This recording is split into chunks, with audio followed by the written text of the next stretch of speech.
Hello everybody, Rebels at Cloud9 here, and welcome to my inbox review of the Revell Monogram 30th anniversary of the Battlestar Galactica Cylon Raider kit. This is a really exciting model. This is a part of a set of 3 models that were released by Revell in about 2007, and they, as I mentioned, all correlated with the 30th anniversary of Battlestar Galactica. And what Revell did with these special boxings is they added a couple of new parts and new features and really made a cool presentation of these models. So we're going to dive into this here, and I'm just going to readjust my camera and we'll get right into the box. So the first thing in the box here, we have the main hull of the Cylon Raider. Now I really love this thing. It's not that big of a model, and initially the reason why I wanted this one is because I was going to buy the Mobius kit back in the day when those were still available on the market. But then I saw one at a model show and it was so big, I just kind of said to myself, there's no real place I can properly display that. So I opted for this one instead, and I'm actually really glad that I did.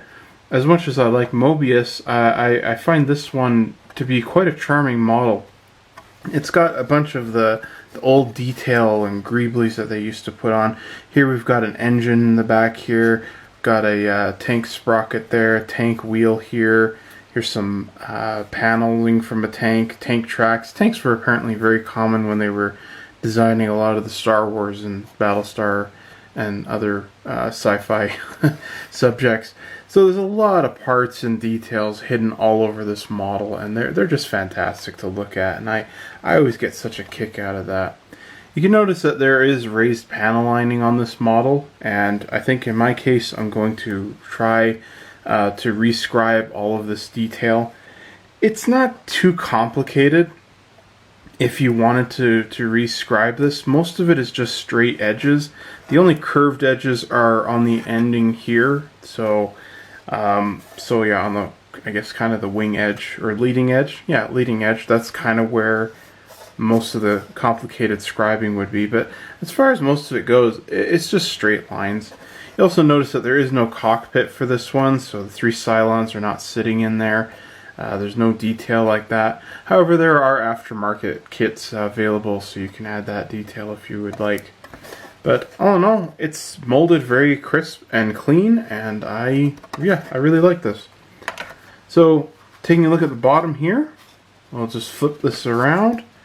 Here we have a Revell 1978 stamp there on the bottom. You can see a lot more little detail and parts and things. Like here we have a barrel from a cannon, again some more treads.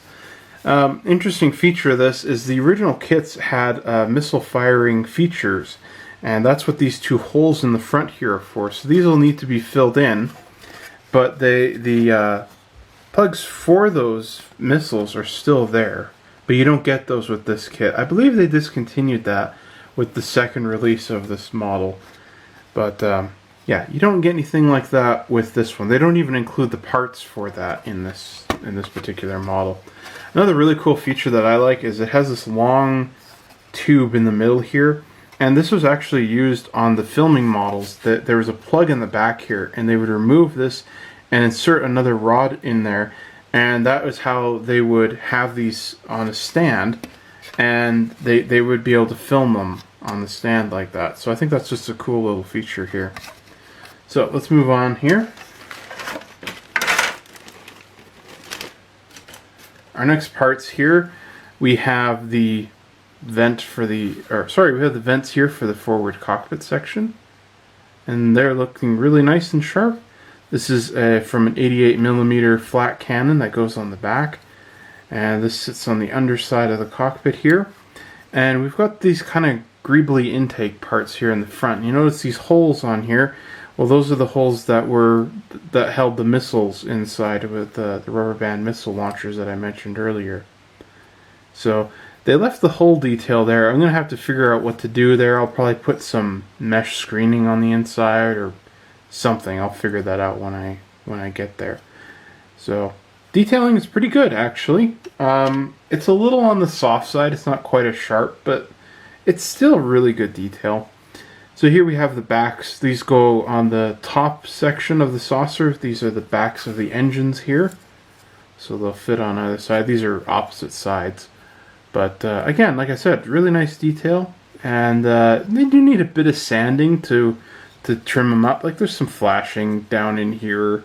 And you know, it's normal stuff that you find from kits of this age. Here we have the engines. This is that back cap I was talking about earlier. So we've got the engines in here. This is some more little detail parts. We've got some ejector pin marks on these that are quite substantial, but that's easy enough to fix. There's, like I said, it's a kit that it's a what is it, 50-year-old kit now. It does show its age, but it's nothing that can't really quickly be fixed with a little bit of sanding and maybe a little putty. It's not gonna slow down the entire kit. And then here we have the this is the back of the engine, so these will fit into here. And we got one more original part here. We've got the cannons that sit on the front here. They've got some great detail to them. I really like the detail in those. And then you can, of course, go ahead and drill out the barrels if you want to. So like I said, that's pretty cool. I like that. So now we're getting on to the newer parts with this model. One of the new things that they did include is this brand new display stand. I really like this. It comes with this nice little plaque in the front. You get a special decal for that later. I'll show that. But it's a very nice stand. And I've built one of these models before in the series, and this is a really great, very sturdy stand. I don't like display stands personally because they always fill me with a paranoia that they're going to tip and fall over. This is very, very sturdy, so I really, really like that. So that's a new part, and this is the secondary new part here. These go inside of the engines, and they're clear parts with these holes drilled out there. And these are, well, sockets rather, and these are for you to stick in some LEDs. I just think that is really cool. So they give you a bit of a lighting feature in there. And so these will fit in the back here, and then these cross pieces will fit inside of the middle line right there. So like I said, I think that's just fantastic. So that's this in the new display stand. That's all they did new with the Cylon Raider. They didn't really do too much for this one. Looking at the instruction sheet, there's not a whole lot to here. What I believe is, I believe these are the same instructions from when I think they were released in '95 was the second release. I think these are the second ones, or the same instructions from back then. But like when you get back here to the engine, it's kind of interesting. You can see that the drawing style changes when they get to the new parts in here. They're a lot more sharper, and these are kind of got these kind of fuzzy lines on them. So yeah, like I said, not much to that. The decal guide here on the back, there's really not a lot to this thing. I'll show you the decals here in just a moment. Just get them out. So this is the sheet. This is kind of cool. So you get this. This is what I really like. I really like this plaque here, this data plaque with Cylon Raider, Battlestar Galactica, and you've got these pentagons here, and then these ones go on the top, these black lines, and then these black lines go on the underside. Mine got a little damaged, but I think these are the only ones that I'm thinking of using. I think I'm going to mask these rather than trying to use them, so I don't really mind if these are damaged. But yeah, they are what they are. They look pretty good. They're really sharp, they're really clean, and they're going to look great on the completed model. That's for certain. So that's it. This is the Revell monogram, or I guess the Revell 30th anniversary Cylon Raider. I really think that the new additions of adding that back plating there for the LEDs, I think that's really cool for those who are interested in lighting up their models. And I also, like I said, really like that new display stand that they included with all these 30th anniversary kits, with that nice data plaque on the front. I think that's really cool. I really, really like that. I think it adds to the feel and the vibe of this thing. As I mentioned, this isn't as detailed or even as accurate in some places as the Mobius kit, but it is a lot smaller, and I think with a little work and some painting, you know, like simply rescribing these lines, that can add a lot of dimension to this model. I still think it's a fantastic little kit. I really like this. This is one that I'm really excited to eventually dive into and build up. I've wanted one of these for a long time, and I'm really excited to build this one. So yeah, give this one a go if you're in the mood for building something science fiction. I think it still holds up to this day, personally.